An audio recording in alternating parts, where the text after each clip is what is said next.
Hi, Kuyang Sirs and Nating Sis. Kuyang Robert at Exo Armoring Company Inc. located at Marcos Highway, Cainta, Rizal. So let's check the new delivery of Exo Armoring Company Inc. The Lexus LX 600.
Ito po, ginawa ho nila na assault rifle protection.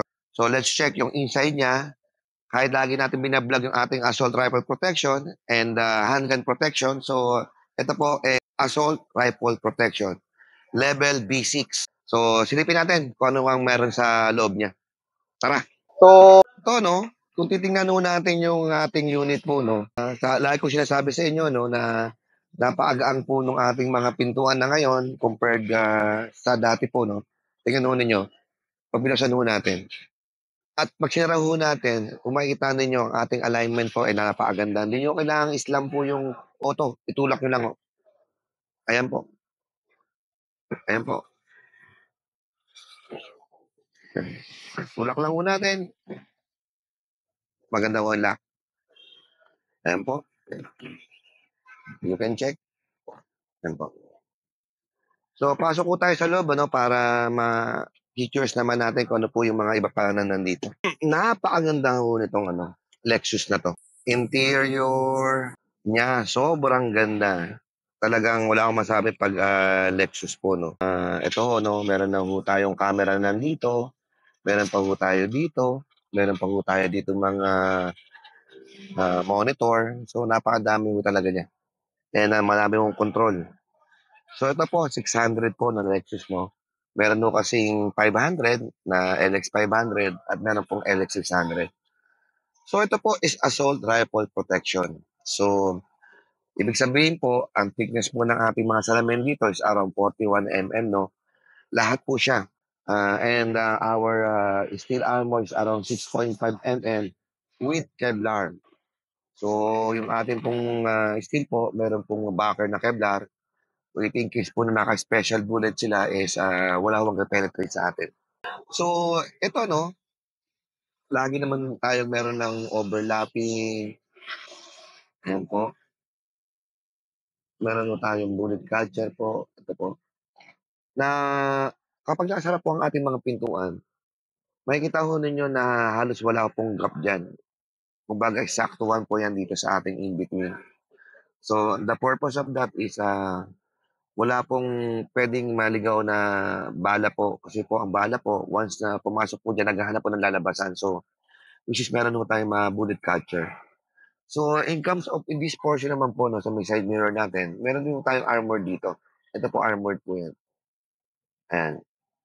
And also po, in between po ng mga doors natin, itong portion na to na nandito, at saka po yung mga nandun po sa itong portion na ito. Yan po. May mga armor plate yan.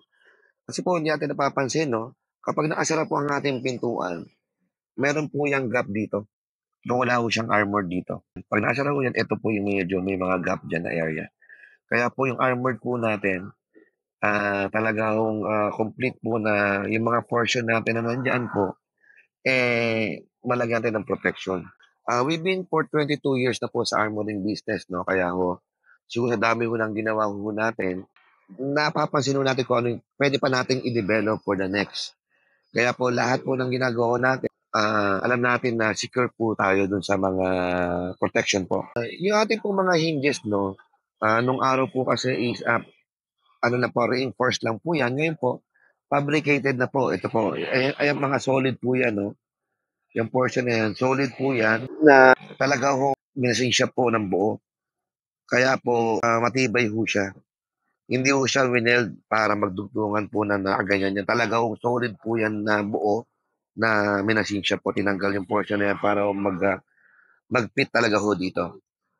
Kumbaga every hinges po, design yan kung para saang vehicle po siya. Yung sabi ko sa inyo 'no, this is assault rifle protection o level B6. Tingnan niyo po 'no, ito po ang kapal ng salamin natin. Sabi ko sa inyo ito yung ating daliri ho 'no. So 2 inches po ang kapal niyan, 41 mm, ganyan po kapal. Pero kung mapapansin po ninyo 'no, maganda po pumanik yung ating motor. Kasi yung motor po natin is hindi not an ordinary motor po 'no. Tignan niyo, ayan. Ang ganyan lang po ang ating pagbaba just because door lock mechanism po is bumabangga na. So yung purpose po natin ba't siya bumaba, if in case lang po na na-explain ko before, na if in case na meron pong mga hindi tayo sigurado na checkpoint talaga siya or mawalan tayo ng aircon, hindi po tayo suffocated sa loob na pwede natin siyang ibaba. Yan po ang mga reason why na operable po yan. Kung na-explain ko sa inyo yung salamin, yung ating pong bubong po, meron po tayong armored plate po dyan. Yung ating pong floor, meron din po tayo dyan, no? Sa floor po natin, we use Kevlar blanket. So, two hand grenades float together po, kaya ko kayong sustain sa loob ng sasakyan. Yung Kevlar blanket po natin, kumbaga po wala po siyang added weight na tulad po ng mga bakal. Kaya po yung armor po natin and magaang po siya compared with other bulletproof, no? Tapos po yung roof po natin, we use 3 mm steel po, no? Design naman sa 60-degree angle na M15. Wala naman pong babaril sa atin ng direct po, diretso pa galing sa bubong lahat po. Ibig sabihin, pa-slide lang yan. So, this one po, naka-fix po yung operable na sunroof po nito for security purpose para wala nang nag-o-open po nito. But sometimes po, may mga client tayo na they want na gumagana po yan. So, nagagawa naman po natin. So, additional base lang nga naman pag ginawa natin. So, punta naman tayo 'no, sa likod kung ano mo meron ho tayo 'no. Na-explain ko naman na everything is here po 'no. Ito 'no, sa likod naman po, fix po ito. Hindi na ho gumagana ho 'yan, nabumababa siya. So, hintayin naman po ninyo ang ating finish para pong walang nangyari sa ating mga sidings po. Ayan po, napaka maganda po. Even po yung ating pong mga catcher po, napakaganda po ang pagkakatahi ng mga tao ho natin. And same po yung mga what I explained before, yung mga hinges, fabricated and then fixed po yung likod natin. Dito naman sa likod, kung makapansin po ninyo, no, kung ano yung mga ginagawa po natin before na yung the original po na automatic door niya is functioning pa rin po. Because the armored is, nilagay natin sa likod, may extra door po. Ayan po. Ayan po, no? Meron po tayong gun port din po dito. Gusto nilang pumutok. Ayan po. Ito yung lagi ko in-explain sa inyo na if in case masira ko yung mechanism po dito, meron po tayong additional na pwedeng magbukas po na nandito. Ayan po, opening and closing po natin ito. Napakagaan po, napakaganda. And also, naglalagay na po tayo ng mga ganito po. Ito po yung para hindi po siya mag-rattle. Yung bigat po, ibaba agad niya. So, meron po tayo ganyan. At meron pong seal po ng, ano yan, ng logo na po ng Exo Armory. So, yan po, open and close. Ito naman yung sa kabilang side po natin. Asawa ninyo, same din po sa kabila. Yung mga features po niyan, ito po, kanan, operable din po siya. Ayan. Going down, going up. So hanggang maaari po, no, suggestion po, no, huwag nating isara yung pinto na nakababaw yung bintana para hindi mabasag po yung offset natin. So, kailangan pong when we going to close the door, yung ating pong bintana ay nakaangat po para hindi tayo mabasagan. We have a suspension from shocks to spring, and then ating pong mga brake pad po, we replace also from the racing brake pad po. And then, yung ating height po para ho eksakto ho siya. And then, punta ho tayo siguro sa ano, engine bay po ng ating sasakyan. Before I forget pala, meron pa palang function na hindi natin nasabi kanina. Ito pala, yung automatic suction niya, functioning pa ho, no? Ayan. So, umihigop pa rin po siya.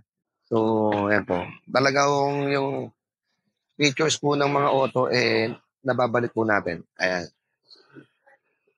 So, punta na tayo, Ira, sa engine bay area. Standard po sa atin kung ano po yung mga ginagawa ho natin, no? The fuse box, the computer box, yung mga battery area po, naka-armored po yan. Ito pa, tulad po nito mga to. Yan po. Dito po sa portion na to, naka-armored din po itong mga fender natin. And meron po tayong ram bumper po sa harapan. Standard na po natin yan na nakatago po. Yung ram bumper po natin, di ba, if in case pong i-ram natin na banggain natin yung ibang auto, hindi ko didikit itong mga fender nyo, gulong itong bumper dito sa gulong para mapigil po yung pagtakbo natin. So, ito po yung mga features po na ng mga added. Yung firewall po natin, nandyan po sa loob po. Hindi lang natin napapakita kasi sarado na po yan. Pero we have a firewall. Tanggal po ang dashboard and then naglagay po tayo ng bakal. Siguro, better na i-test drive natin itong 600. Ayun na, test drive natin yung sakyan. So makikita ninyo, no, 360 ho yung ating camera. Ito yung buong side natin, no. Tingnan nyo, ang galing. Napakagandang auto. Napakadaming camera. At kusang nagbe-brake. So mag-seatbelt muna tayo.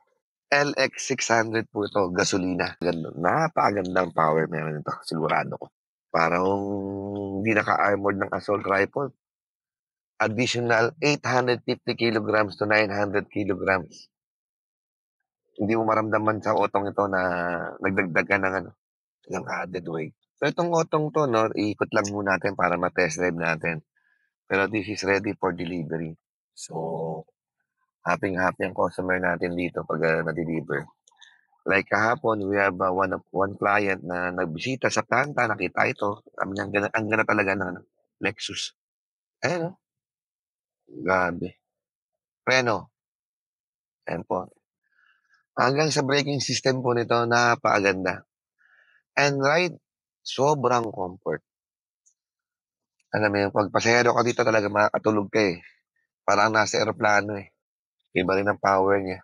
Ayan, tingnan nyo. Isang, pa lang, pitik na ganong konti. 60 agad eh.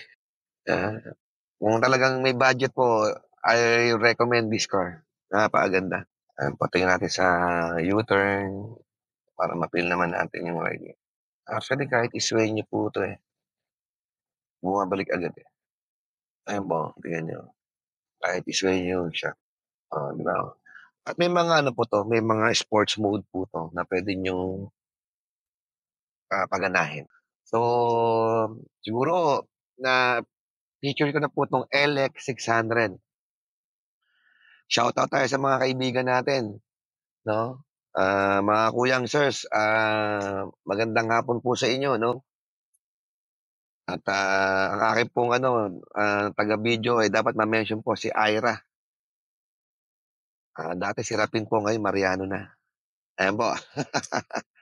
Thank you. Don't forget to like, subscribe, and share my YouTube channel, no? Kuyang Robert. If you have any question, you can call me at 0917-837-3099. Thank you very much and God bless.